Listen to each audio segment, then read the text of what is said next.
Magandang araw na muli mga boss. Ganito ba yung sasakyan nyo? At kapag nag-handbrake kayo, umaabanti pa siya. At nangilapitan ko, chinek ko yung cable niyan kung gumagana siya. Gumana naman siya nung pinahila ko yung handbrake.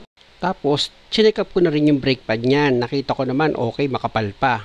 At dahil okay naman yung brake pad, tapos yung cable ng handbrake niya gumagana naman, inilagay ko na itong gulong niya tapos hinandbrake ko. Napansin ko mga boss, mataas na siya at maluwag pag hinila ko yung handbrake niya. Tapos itong gulong, kung mapapansin nyo, is naiikot pa siya. Kaya tama nga yung reklamo ni customer. Pero pag ganito mga boss, hindi masyadong big deal yan. Pumunta ka lang dito sa handbrake mo. Meron diyang adjuster dito sa cable niya. Paano gagawin yun?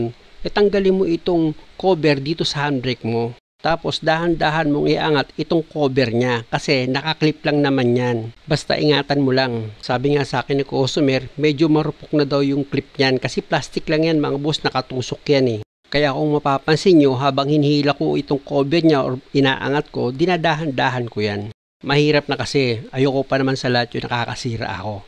Kaya nga nung tinanggal ko itong cover, pinakita ko yan kay customer, may putol ito. Sabi niya dati na daw yan. Kaya dito na tayo mga boss kung paano mag-adjust. Kung mapapansin nyo mga boss, ayan yung close up ko, ayan o, ayan yung cable na yan, papunta yan dun sa gulong nyo sa likuran eh, pag hinila nyo. Ang gagawin nyo lang dyan, gagamit kayo ng socket wrench na number 10.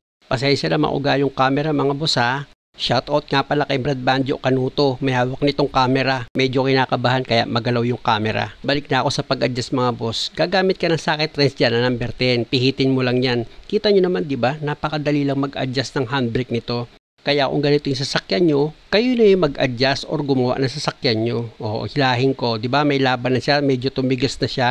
Hindi katulad kanina, napakagaan pag hinila mo eh. Ulitin ko na ngayon. O diba, okay na siya pag hinila ko itong handbrake. Pero para sigurado tayo, ibaba ko muna itong handbrake niya. Tapos ipaikot ko itong gulong. Siyempre naman para ma-check up ko na kung meron pang ibang problema. Mamaya hindi bumabalik itong cable niya eh. Para sigurado lang. Hilahin ko ulit itong handbrake niya. Tingnan naman natin yung kapit. Yun lang, parang kaya pa daw ni customer pihitin itong gulong niya. Kaya ang gagawin ko dyan, magdadagdag ako ng adjustment.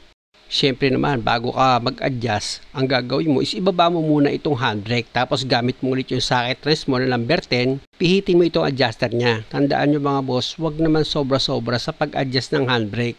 Pwede kasi panggalingan nyo ng paninikit ng gulong kung kailan nasa biyahe na kayo. Kaya hanggat maaari, yung tama lang. At dahil okay na yan mga boss, pwede mo na ngayon ibalik yung mga nut na kulang na tinanggal mo dito sa gulong. At siguraduhin mo naman yung mga nut niyan is mahigpitan mo ng maayos. At para sigurado ka na tama yung pagkaka-adjust mo ng handbrake, hindi siya sobra, ikutin mo ulit itong gulong niya. Dapat pre-wheeling yan. Maganda kasi yung lagi kang naninigurado sa paggawa mo. Tapos ipa-handbrake ko ulit yan. O diba? Okay na siya. Ang kapit na. Salamat!